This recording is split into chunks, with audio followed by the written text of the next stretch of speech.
Hey, everybody. Welcome to FL Teams Live. We were gone for a week, but we're back. Tonight, we're going to break down the winners and losers of the NFL draft. Let's go around and introduce ourselves. Let's do it that way. We'll start over with Jeremiah Hensley. Say hi to everyone, Jeremiah. Hey, how's it going? Glad to be back, man. It was only a week, but it felt longer, didn't it? But glad to be back. I need to get back on doing some podcasts, Fins in the Sea over at FL Teams, but loving doing the NFL live. And then throw it the other way. Yeah, Andrew Ashman. What's up, guys?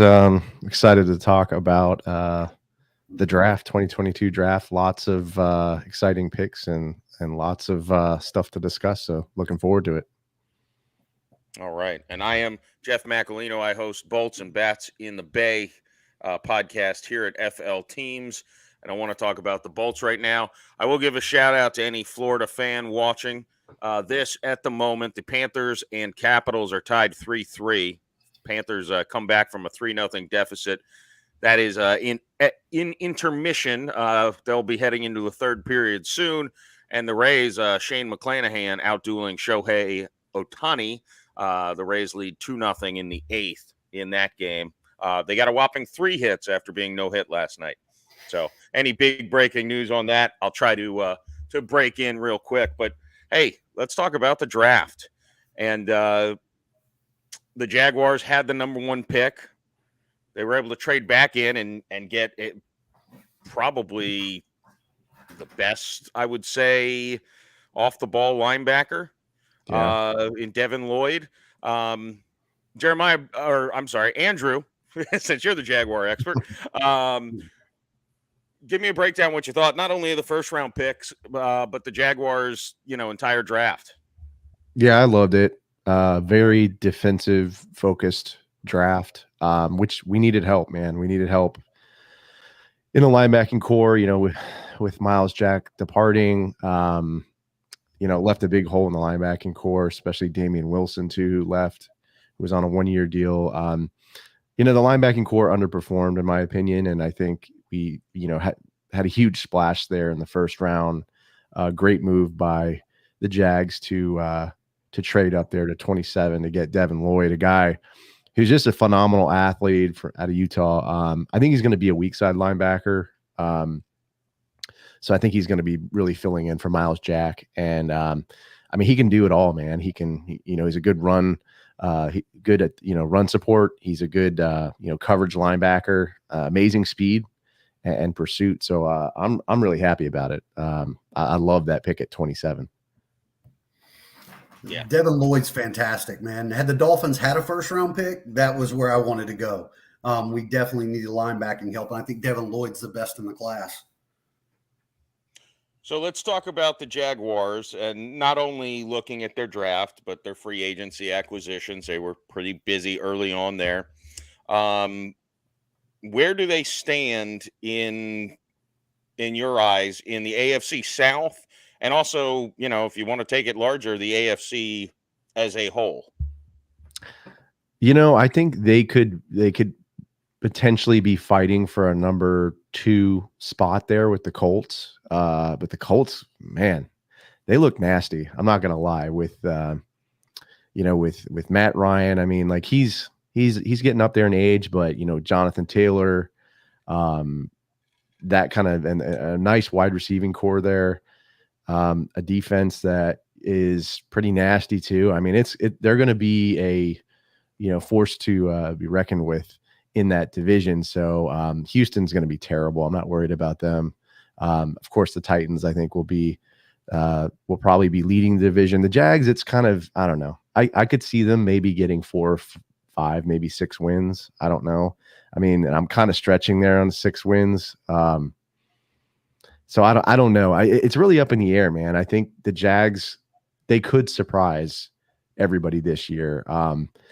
We added some players offensively, Snoop Connor out of Ole Miss, who we drafted at running back. So that'll be a nice, rotation there with Robinson, ETN, and then Connor there, and it's really unknown, I think, right now when Robinson is going to return from that Achilles injury. So I think they were hedging a little there with the Connor pick. So I think, it could be Etienne and Connor, starting Etienne, maybe Connor even being the number one guy, and Etienne kind of rotating in there as a third down back, or maybe lining up in the slot and being that extra kind of receiving back that we have. So I like that the Jags did pick up a running back, at least one offensive player in the draft.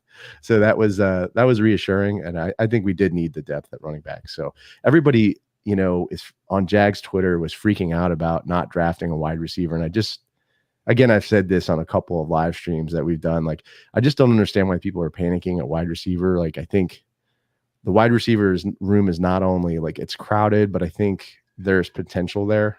Christian Kirk has a lot to prove. We have Jamal Agnew, who really nobody's talking about, who is kind of a sleeper, right? Like, he's like that X factor wide receiver. He could play running back, and he's a specialist as well. So I think people are really like kind of knocking the wide receiver core for Jacksonville, and I think that could be a mistake. I think they're going to surprise. I think they're going to surprise some teams, especially with Marvin Jones too. I didn't mention him. Yeah, and Agnew, I'd like to see him get used like Cordero Patterson got used in Atlanta last season, where a team finally just found a way, just give him the ball, let him try to make plays. Yeah. I mean, the Jags, they need to do something offensively. This is kind of a big year for Trevor. I think Doug Peterson didn't really consider last year his rookie year. So, he'll be in a system that, is a lot better than Urban's system rather. And it'll be interesting to see kind of how he progresses. He'll be learning a new system again because, of course, Urban Meyer, him getting fired last season, and now he's in the news again about this lawsuit with Josh Lambo, which I'll actually probably be doing an episode about. But it's like you can't get him out of your head, right? Urban, he stays there. The gift that keeps on giving. Yeah. Dude, I think in your division, hands down, no team got more talented this offseason than the Jaguars.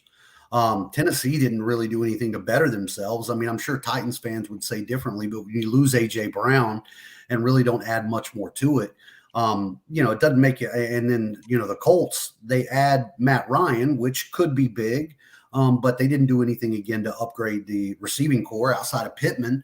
Houston didn't get better. I think when it comes, top to bottom, you guys definitely have way more talent coming in and have made, I think, bigger strides than anybody in that division to have to make an impact this year.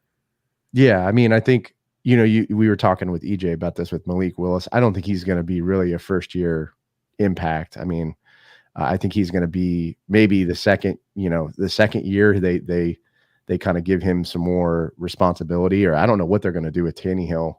But if Tannehill underperforms, I think they're going to throw Willis in there. So that'll be interesting to watch. But I think the Colts and the Jaguars, that's going to be an interesting, those two division games are going to be really kind of fun ones to watch.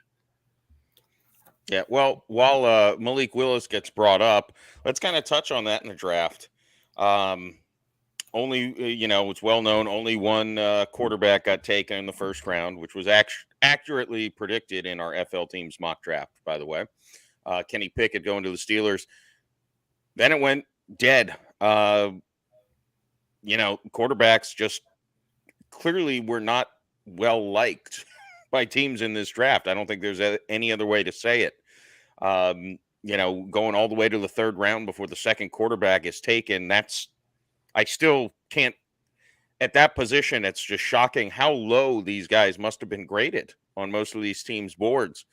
And you wonder if the media hype was maybe just part of why it was so surprised, because, you had a lot of guys talking about Desmond Ridder being potentially being the top quarterback. Sam Howell even had some talk about being the best. Malik Willis obviously had a lot of talk about being the best. Clearly, NFL front offices did not agree with the way the media interpreted this quarterback class.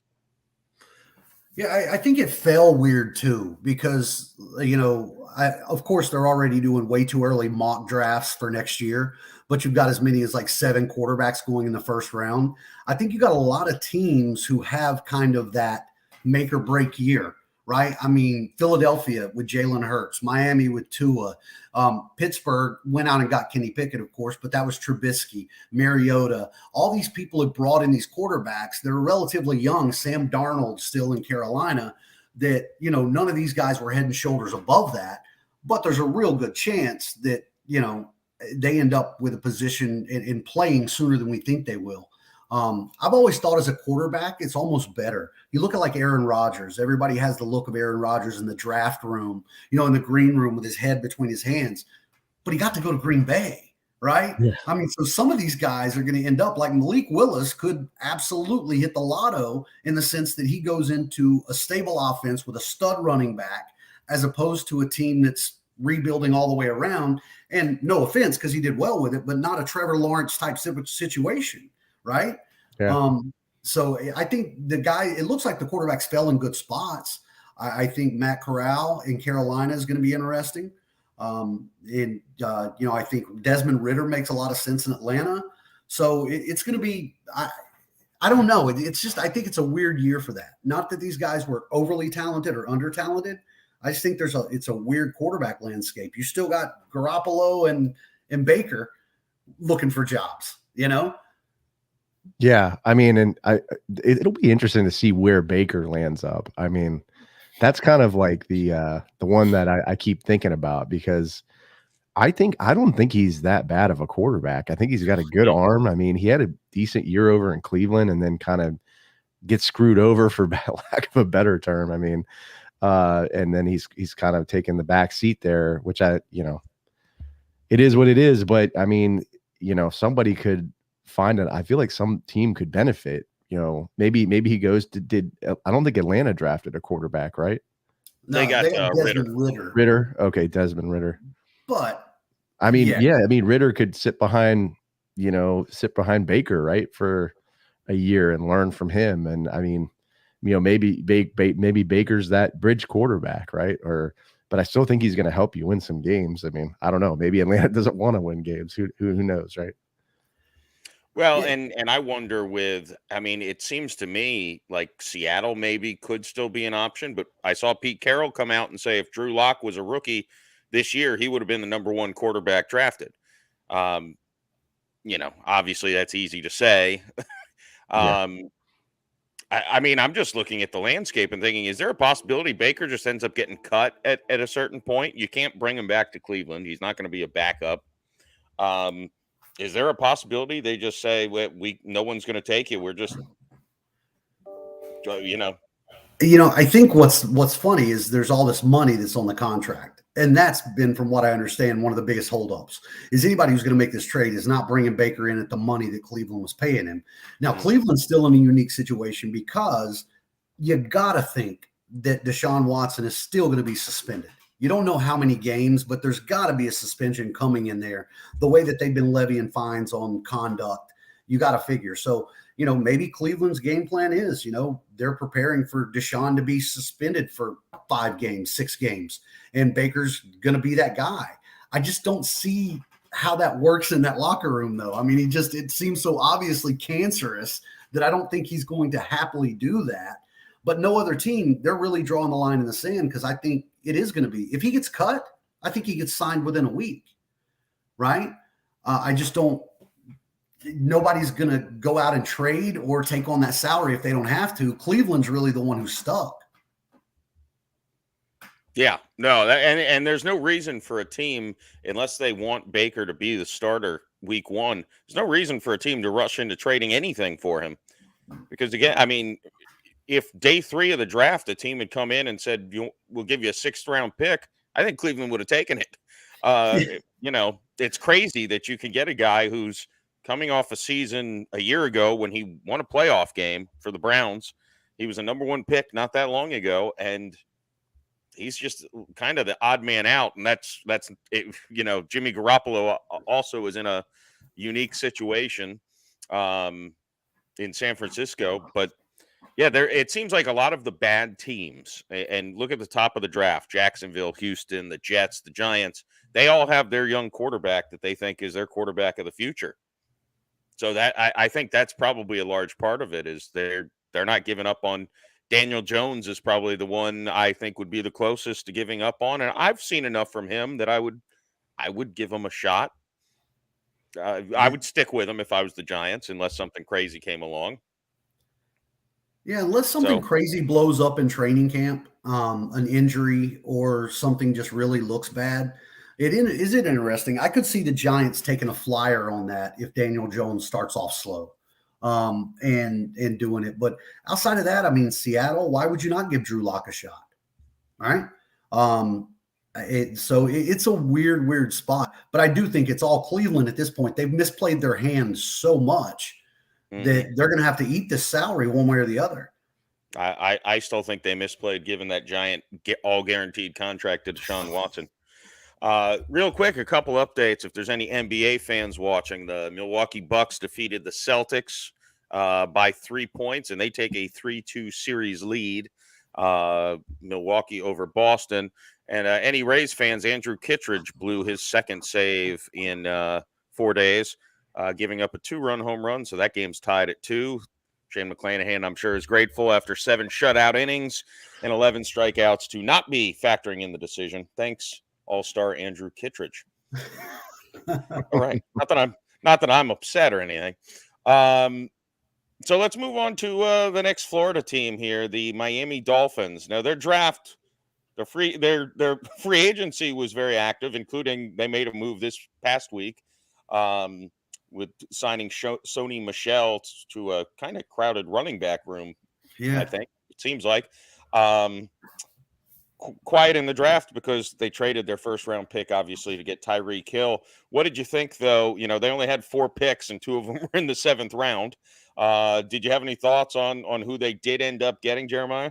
Yeah, all things considered, I love Channing Tindall. I mean, he was the 3rd leading tackler on that Georgia Bulldogs defense last year.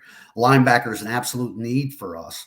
But, I mean, he was also playing behind 2 guys who got drafted, quickly from that Georgia defense. So even though this kid played in college and never started a game, to be the 3rd leading tackler on that defense, I think he's sideline to sideline. He's a great energy guy.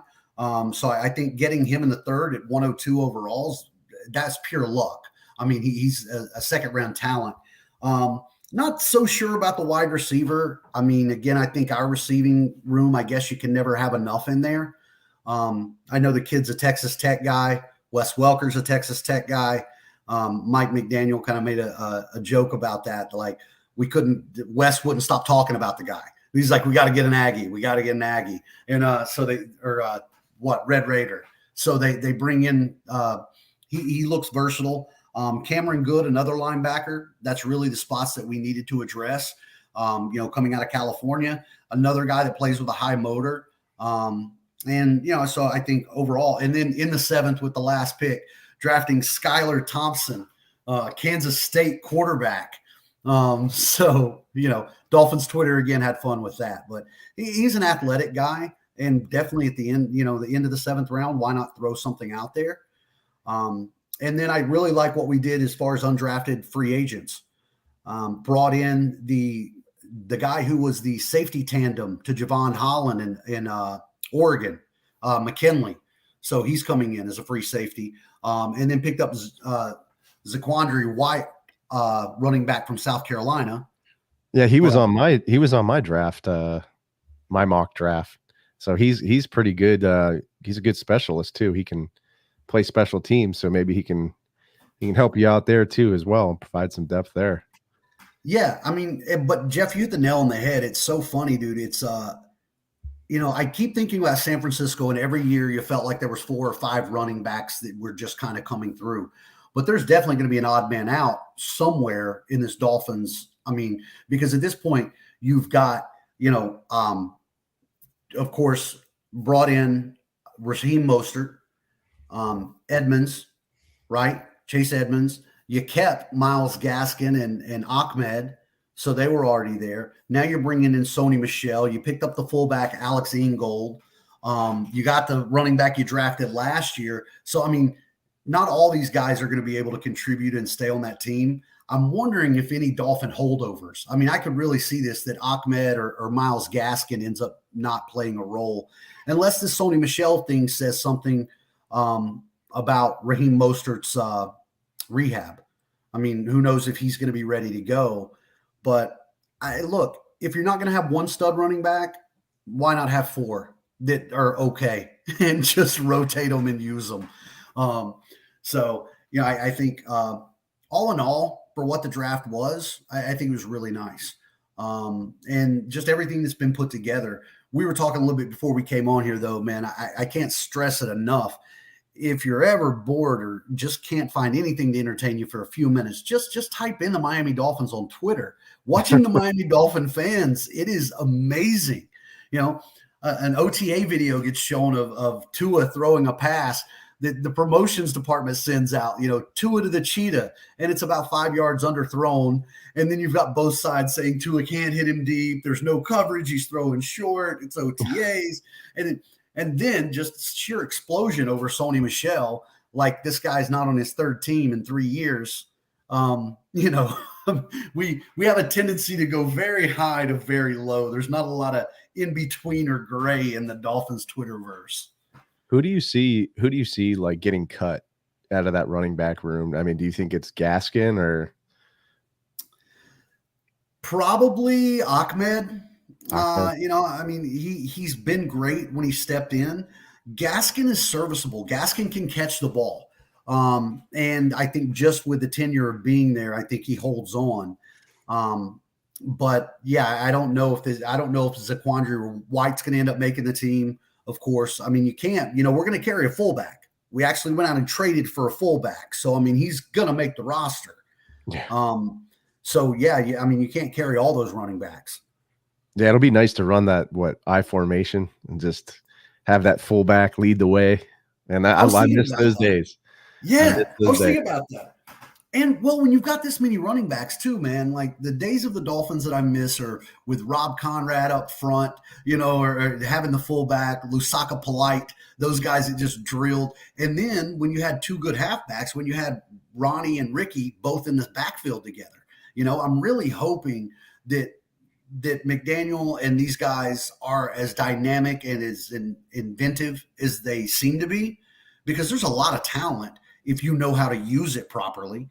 And I think if they can put all of that in play, it's going to be fun to watch. Yeah, I think so too. I mean, I think you guys had one of the best, like I said, off seasons, man, like just with the free agency acquisitions. So I'm really excited to see what you guys do next season. Yeah. You know, people said about getting offensive line, right? And I still think that's probably a concern, but Armstead feels a huge need. And then also switching to this zone running scheme. You know, I also think like listening to some of the guys like Michael Dieter, who was, you know, out of Ohio State, a center all the way. Well, he played center last year. He was a guard coming in. I still think there's a lot of young talent that maybe hasn't been utilized to the best of its ability on the offensive line, but that's going to be the telltale. If the offensive line can hold up and adjust to this new scheme, this offense should be something to deal with, and the defense is still the same. So I'm just so jaded at this point. Like I can't even really get that excited about it. It's like I want to be, but I'm waiting on the other shoe to drop somewhere. Well, yeah, you gotta watch. You're one of those like fans that like you have to wait till the regular season, like first game, first snap to start like kind of getting your hopes up. I'm not one of those kinds of fans, but Jeremiah, realistically now, and I've said this before, I'm fairly certain the Bills are going to be my pick to win the Super Bowl next season. The Patriots made the playoffs. I don't know, you know, how much better they got, if any, I mean, in the offseason, but, you know, presumably they're always going to be competitive. The Jets, we'll talk about them when we talk about winners and losers in the draft a little bit. And the AFC in large, so I'll say this, and I'll go more into it when we talk about the Bucs, but I was talking to somebody who said there are only 4 teams that he sees as competitors in the NFC right now. There are 4 teams in the AFC that he thinks are not competitors. Only 4 out of 16. He said the Jets, the Jags, the Texans, and he said the Dolphins. The Dolphins, I think, are the shakiest one because I think things break the right way for them. I do think they can be a competitive team. But I would also say, yeah, if I'm listing them, I would have the Dolphins fourth worst right now in the AFC, and that's not a slight to Miami. Even that's just a talk of how good the AFC is and how powerful they are. So, what realistically, I know you're a little jaded when it comes to it. Do you expect to compete for the division or a wild card spot, or Well, they made it I last do. year? No, I mean, I do, because the way that I see it is this. You look at what the team did last year, and that was with an offense that wasn't nearly as talented, at least on paper, as this offense is. The defense remained the same. I mean, down to the defensive coordinator and everybody, right? I mean, we didn't lose a piece from that defense. And now you're getting Javon Holland with another year and Jalen Phillips with another year. You add that. I don't see a regression on the defense. I think Xavier and Byron Jones are just the same guys they were always going to be. And then on the offensive end, it really is going to come down to the pieces are there. McDaniel has shown where he has been under Shanahan tree that they know how to use people in those positions. It could go really well or it could go really bad. And it's going to start with the offensive line and Tua. I tend to believe that Tua is who he shows, which he's an accurate passer. He throws a catchable ball, short to medium distance. And if I'm looking at guys like Waddle and I'm looking at guys like Tyreek Hill, I mean, you can make an offense work with that. And a lot of this running back core that's coming in that catches the ball. Gaskin does well with that. Edmonds, of course, Mostert coming out of San Francisco. And then Gesicki, I think, gains the most out of this again, because you're going to have to respect the speed on the outside. I mean, it's all in line. We're in a tough division. I don't know how Belichick and the Patriots do it every year, because I'm telling you, I didn't think that team last year was that talented. It just didn't. I don't know what it was. I still, who was their number one receiver? I mean, I know they had two tight ends, but really, who was the receiver? And now it's Devontae Parker. That'll be good for 6 games.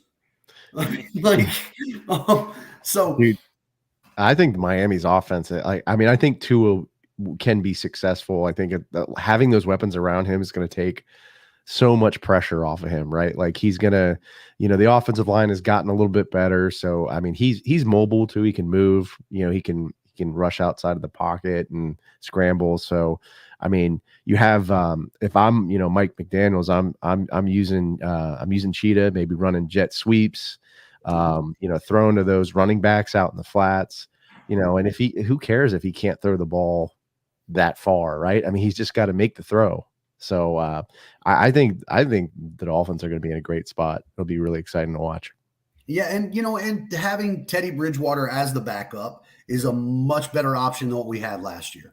Jacoby Brissett, I was excited when we first got him, but man, the first live action I saw Jacoby Brissett have last year, I was like, this guy's, he's cooked. Like there was nothing left in Jacoby Brissett. You had no chance. I'd have rather took your dude in New Orleans, Jeff, my guy Ian Book. I think I'd have had a better chance with Ian Book back there than Jacoby Brissett. So actually having Teddy Bridgewater, who's a very similar quarterback, I think style-wise as Tua, gives us a nice safety net behind it. I think he was the highest paid backup, right? He was like the highest paid backup at one point, so. Right? I was having that discussion with my son about the best backup quarterback in the NFL, and we agreed it was probably Teddy. Andy Dalton, I said, people forget how many times he led Cincinnati to the playoffs. He gets a little yeah. People sleep on that. Yeah, so he's the Saints' backup now. The Saints always seem to invest in backup quarterbacks because they know how important it can be if your guy goes down. Real quick for again fans of other Florida teams, the Panthers did, as you may have seen on the bottom, take a 4-3 lead on, I believe it was a Verhaeghe goal. There is 10:50 left in that game, and the Panthers up 4-3. Razor pitching in the bottom of the 9th. So before we move on, I'll throw one last little piece out there. Is that insightful Dolphins beat reporters, Omar Kelly, who can be loved and hated. had the very deep thought that I think the tweet said, if Tua were to get injured or struggles, don't be surprised if Teddy Bridgewater takes over.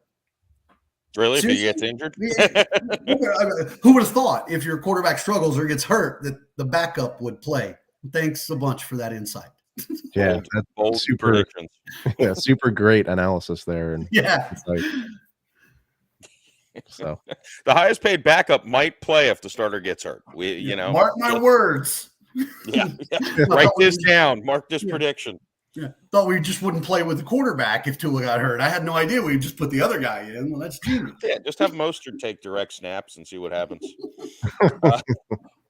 So the third and probably right now, at least for one remaining season, probably the best Florida team in the NFL. The Bucs, they traded out of the first round. They picked up Logan Hall, an end from Houston, kind of a question mark spot for the Bucs is that edge rushing position. They picked Luke Gadecki, also in the second round out of Central Michigan. He was a starting right tackle. A lot of people think he's going to take Ali Marpet's spot. He's going to beat out Shaq Mason and be the starting left guard. So, I mean, the Bucs, I think, did a pretty good job of, again, they didn't have high picks. They drafted a punter in the fourth round. I always kind of think that's a good pick. If your special teams is hurting, go draft a punter or kicker in the middle rounds. They did get also a blocking tight end in the sixth round, Keeft. I think that's how you pronounce his name. So they filled some potential needs, little holes. I think they had a strong draft. It's not going to knock anybody out with, taking over the league with these rookies. But I think they had a strong draft addressing their needs. And, I'll use that to kind of segue. I mentioned earlier a conversation I had where they said there's 4 NFC teams that are competitors. I don't know that that's wrong. The Bucs probably seem to be the Rams and the Bucs are slightly worse than last season. They are missing some guys. Neither team really, had an explosive move this free agency. They both just kind of lost a couple of guys, assuming Odell doesn't go back to the Rams. The Packers, who I think have substantially gotten worse with losing Devontae Adams, they did add a couple players out of Georgia in the first round. I liked their draft. I'm not so high on their receiver they got in the second round, but, he was the best receiver still on the board. And the other team is the Bucs kryptonite, the Saints. After their draft and then signing Honey Badger, Tyrann Mathieu, the week afterwards, that defense is good. Their defense has actually gotten better than last year when I think by the end of the season they were the best in the league. The offense has gotten better too. Adding Michael Thomas, Chris Olave in the draft. They lost Armstead. They drafted, as I predicted in the FL Teams mock draft, they drafted Trevor Penning to ideally replace him. The 49ers, we don't even know who their quarterback's going to be. It's a weak spot regardless. The Cardinals, Kyler Murray has been a big-time distraction. I don't know if it's all his fault, but DeAndre Hopkins being suspended for 6 games, that was announced. That's why they traded, presumably, their first-round pick for Hollywood Brown. The Cowboys, the Eagles, they're middle-of-the-road teams. The NFC it does seem like there are 4 teams that are probably a step ahead of the next 12. And a lot of AFC teams like the Dolphins probably very jealous which conference they play in this season, because it seems like I don't know that those 4 are even all competitors really in the AFC. They certainly wouldn't be favorites. Mm-hmm.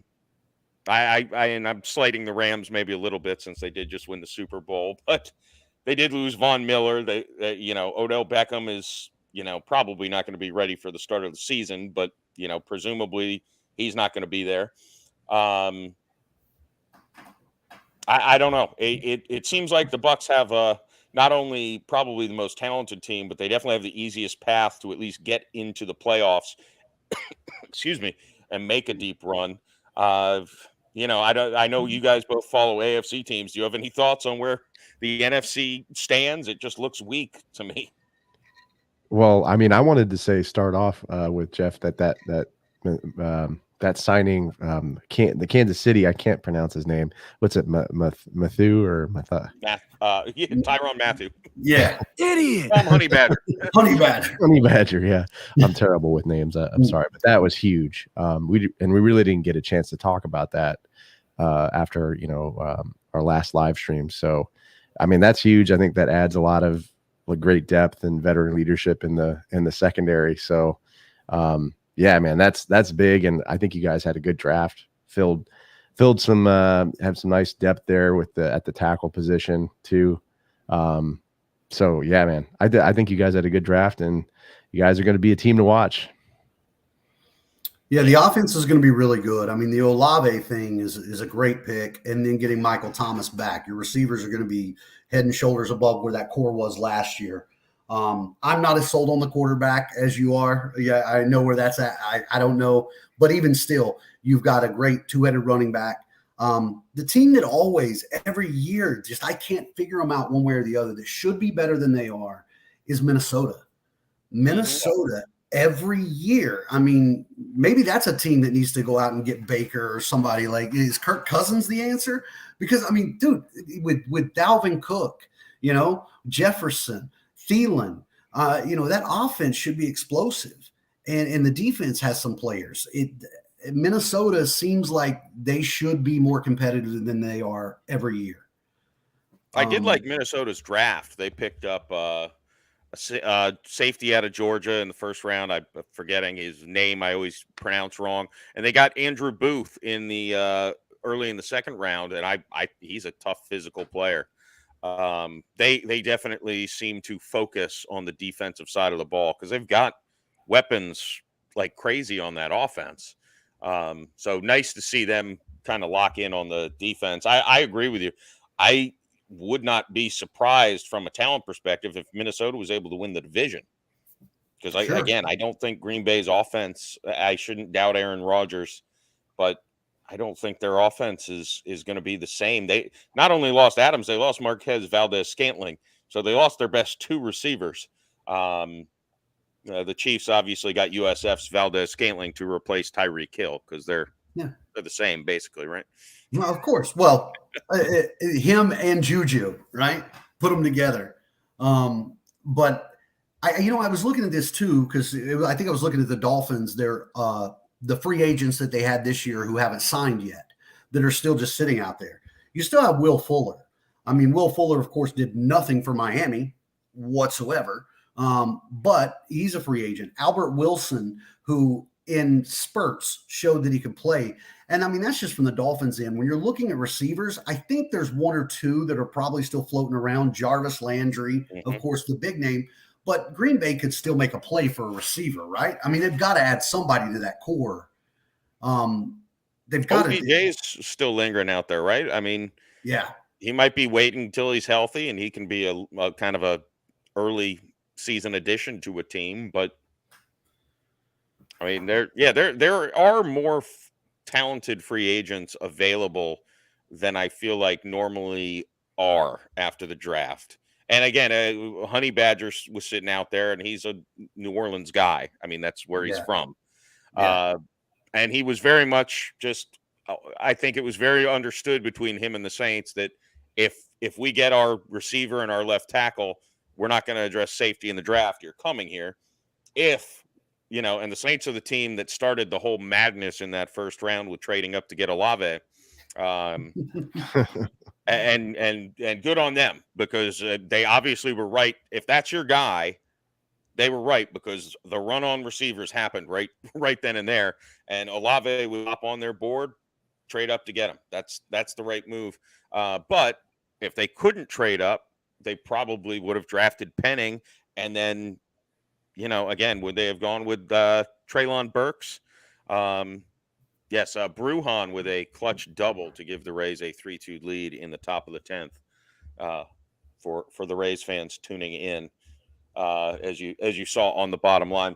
Well, let's kind of just shift to the draft overall, and I'd even yeah, let's just shift to the draft.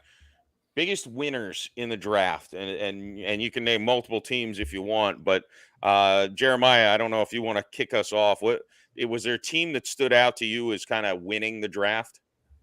To me, man, the Jets. I mean, hopefully they're the Jets and they'll find a way to screw it up.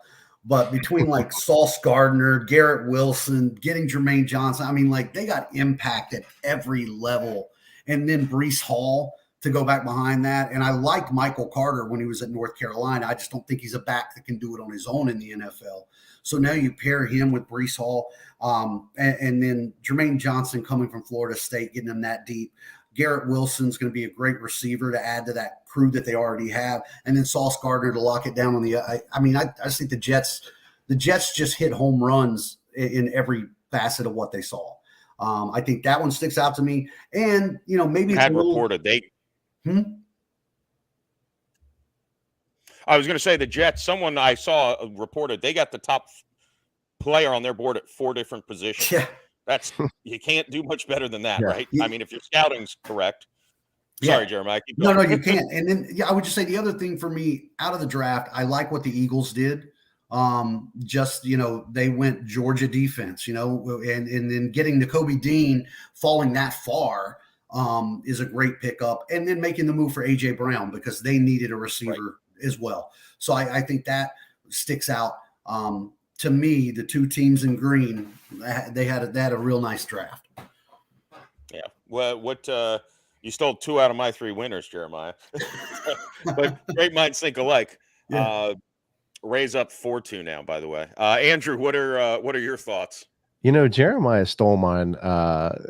It was the Jets. And they got Jermaine Johnson, which was huge. I was worrying the Titans were gonna get him, and then we're gonna have some very, very, very big problems to deal with on the outside pass rush, especially since Ngakoue is now a Colt. So that would have been 2 teams we'd have to worry about. But no, I mean the Jets. Jeremiah, you hit the nail on the top of the head there perfectly. Sauce Gardner. Amazing corner. They like Jeff said. They hit the top pick on 4 different positions. So it's just amazing. My uncle's a Jets fan, so I was giving him kudos on draft night. Sending him texts. So they had a great draft. Yeah, my sister's a Jets fan. I said, great draft. Sorry, you guys are going to find a way to screw this up. It's what they do. And the Eagles, I think, someone made the point on one of the NFL network shows. Name one team that landed a guaranteed star player in the NFL. The Eagles, A.J. Brown. They didn't draft him. They traded. Those were my 2 top teams, and I'll throw the Saints in there as well. And part of that is because I consider Tyrann Mathieu kind of part of their draft class. There were 3 holes on the team. They needed 1 more safety. They needed a wide receiver, a number 2 that complements Michael Thomas, so kind of a speed guy. And they ideally fill that hole at left tackle. And they did everything they need. Now, if their scouting's right, this is going to be a great team. If they're off, then they might live to be disappointed in what they gave up to get Olave. But that's who I was trying to get in the mock draft when I drafted for the Saints was Olave and Penning. So I couldn't have been happier at what they got. To switch gears to a team that maybe stood out as losing the draft, and I'll go first, I guess, on this one because I just don't get it, and maybe this is something that EJ can explain a little better. But Tennessee trading A.J. Brown and then just drafting Treylon Burks, and look, again, talking about the mock draft, I drafted him 19, so he went 18. I don't think he was overdrafted or anything, but you're downgrading there there's no way that that's not a downgrade. I'm not sure what was going on with AJ Brown and the Titans that maybe necessitated him get traded. But you take a proven entity. I still remember watching one of the game late in the season that he just took over the game as a receiver, and just he's such a weapon. He's still so young. I hated them trading him away. You know, if Malik Willis is the best quarterback in this draft, they maybe save their draft with that 3rd round pick. Again, I don't dislike Treylon Burks. I just don't. I mean, looking at it at face value, yes, you got a cheaper player, but you're a competitive team. I just hate that move. Maybe there's logic that, I'm not a close follower of the Titans, but that was the team that stood out to me as I just didn't get what they were doing. I think the Colts very well could take their spot on top of the AFC South because Matt Ryan, obviously haven't been a big fan of his over the years for where he's put. I mean, and they still barely missed the playoffs. So, that's Tennessee. I just did not like trading AJ Brown at all. So Andrew, did you have a team that stood out as a big loser? Yeah, mine would be the Washington Commanders. I don't think they really upgraded their team at all. I mean, Dotson was kind of he was okay. I think an okay pickup. And then who was that guy from North Carolina? The quarterback that Sam Howell. Yeah, I mean, I don't see him. Even if Carson Wentz kind of just flames out of Washington, I don't see him taking the reins and leading them to the promised land. I mean, I think he's going to be probably a backup, maybe a bridge quarterback. I don't know.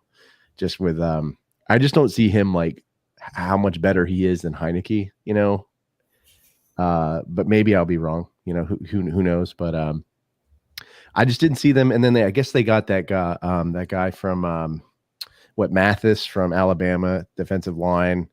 And then Robinson, I think they also got from as a running back, which I don't know. How much those guys just impact the team. I don't know. I just think Washington had a very flat draft.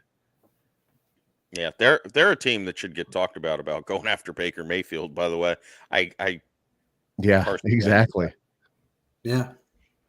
Well, look, I said my winner was in New York. I'm going to go my losers in New York. The Giants, I don't get it. I mean, first of all, we all know, anybody who's heard me say anything about it, I just don't like Thibodeau. I think it is Deion Jordan.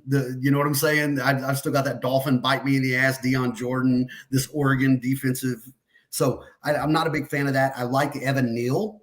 But then when you look at the rest of this, when you look at the rest of these next 9 picks and you compare it to what was on the board at that time, these aren't players that scream out to me that like you got the best at that position, that you got whoever. And if these guys were at the top of your list, I mean, you're talking about a Kentucky receiver from Kentucky. Don't know much about them, but Kentucky receivers, I can't remember the last one that did anything in the NFL. Right. And then you keep going on down. It's just, they seem like, you had 11 picks in this draft where guys were getting, guys like Tindall, that Miami got in the 3rd round at the 100th overall pick. And, you're drafting, tight ends out of San Diego State. Like, I don't know. I just didn't like it. I think New York had a lot of capital, maybe because I don't go deep enough and know these names enough, but none of them jump out to me as anybody who's really going to be impact outside of really Evan Neal. Yeah, I was going to ask you about that, Jeremiah, like what your thoughts were. I mean, obviously, he could, everybody thinks, or at least maybe not everybody, but I think, he's definitely one of the top left tackle prospects. And hopefully, he helps protect Daniel Jones or whoever's the starting guy there. I mean, yeah, no, I think that's great. And I think the draft broke great for them to be able to do that. I mean, there was Evan Neal could have went number 1 overall. Right. I mean, I think he's a very talented guy, and an offensive lineman, a tackle, especially, that can be your cornerstone. I like that. The other picks, I just wasn't a big fan of. It's funny you mentioned the Tennessee thing too. We talked about the wide receivers in free agency and then AJ Brown. this has just been the most bizarro NFL world for wide receivers. I can't remember another time that in this offseason you've had, look, what? Okay, Tyreek Hill, right? And then Devontae Adams, right? And now Debo's holding out. A.J. Brown, like who – these were – I don't know, man. I like you wide receivers like that you used to hold on to. Teams seem to now just be shuffling. It's weird that it seems like wide receivers become like the second highest paid position almost overnight. Tyreek Hill, I think he's the highest paid non-quarterback.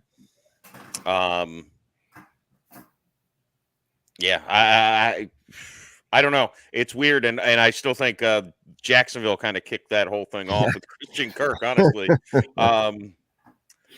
It's interesting, and I think the thing, in fairness to Tennessee, I think the thing that threw me was I had not heard a single word about A.J. Brown like being on the outs, and goodness, I mean that team outside of Derrick Henry, what do they got now on offense? Yeah, I mean, EJ made an interesting argument for the fact of he wants a ton of money, and they've got a lot of free agency that's coming up with, it was kind of, he felt like they had to make the decision of, do we pay AJ Brown or do we pay these 4 other guys? Right. So do you lose the 4? And if you have a chance to bring in another one, then, you get Treylon Burks and try to go young. I don't know.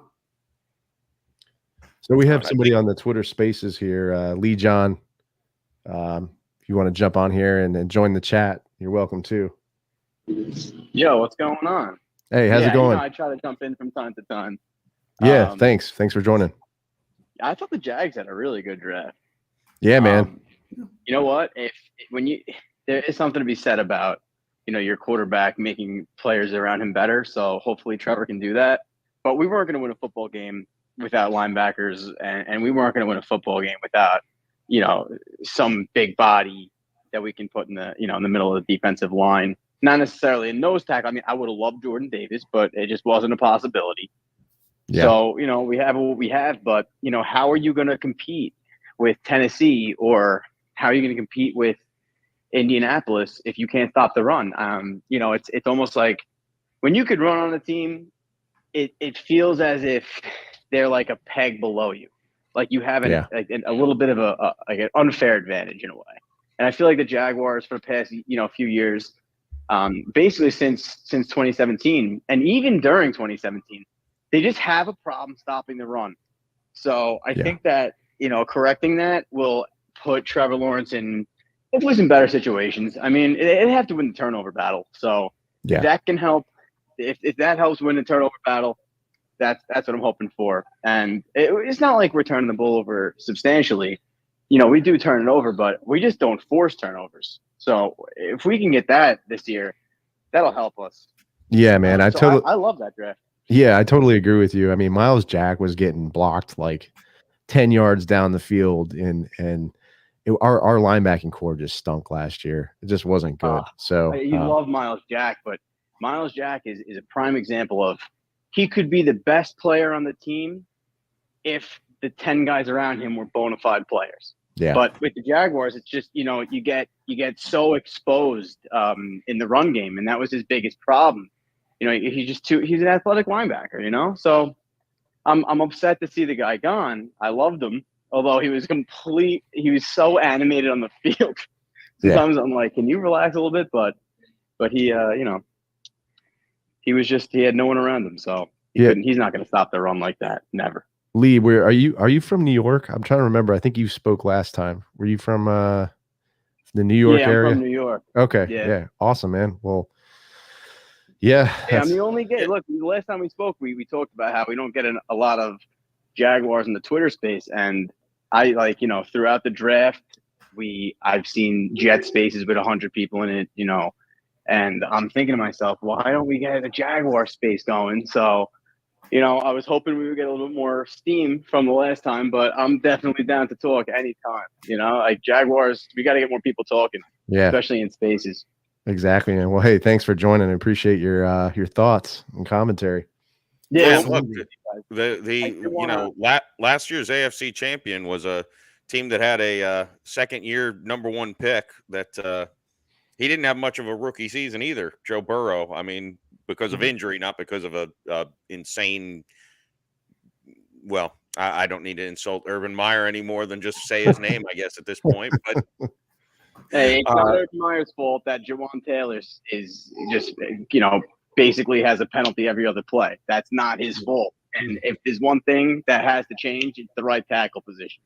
So that would be the grade of an F I would give for the Jaguars. How could they not address that freaking position? That is so important. Well, maybe they move Walker over there, and then Hopefully. and then we'll be good at the tackle spot. Yeah, I'll give you this though, man. Lee hit it on the head. There's nothing more demoralizing when you can't stop the run. I've seen it happen in Miami so many times when it seems like they're handing it off and it's 3-4 yards a clip and it just dictates the entire game.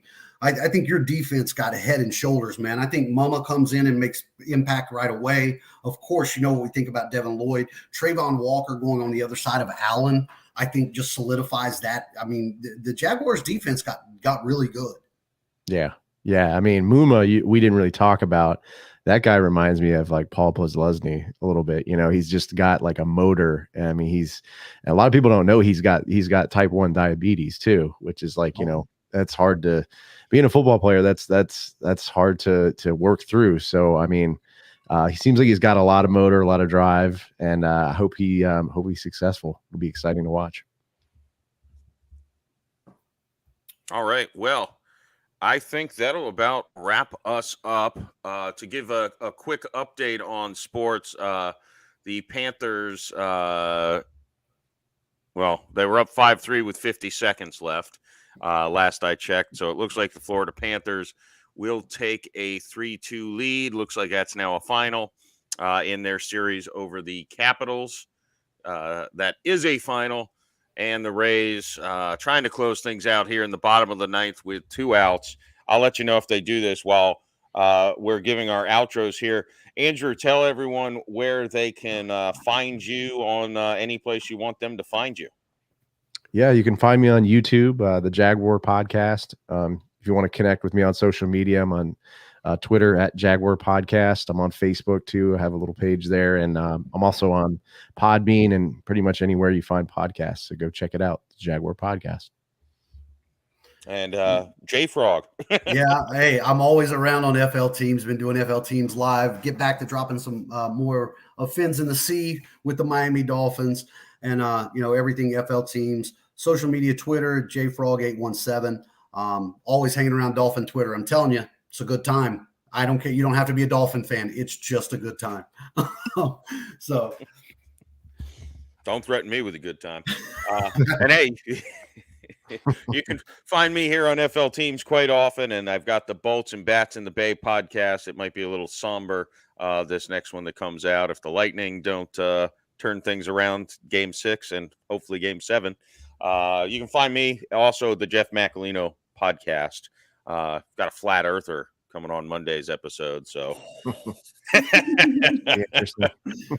yay. All right. Well, that'll do it for FL Teams. Remember to subscribe to FL Teams to the YouTube, Facebook, follow on Twitter, Instagram, TikTok, and whatever new social media is around that I'm not hip enough to know. Thanks again for joining us on FL Teams Live. We will see you next week.